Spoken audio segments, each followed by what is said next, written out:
Hello everyone, welcome back to another video. Today I will show you how to check someone's TikTok following list.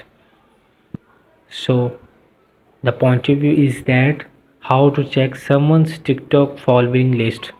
For this, the first step is to open the TikTok app. So now you will just find, or you can search by the name of username which person you want to see the following.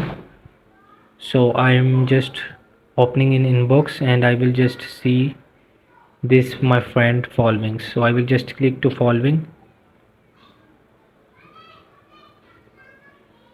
So it hasn't allowed to public their following. I will just click to another person and check the followings. So here this user does not allow privacy, so it's public, so that's why you see. So hope this video helped you. Please don't forget to like and subscribe and get notified for more videos.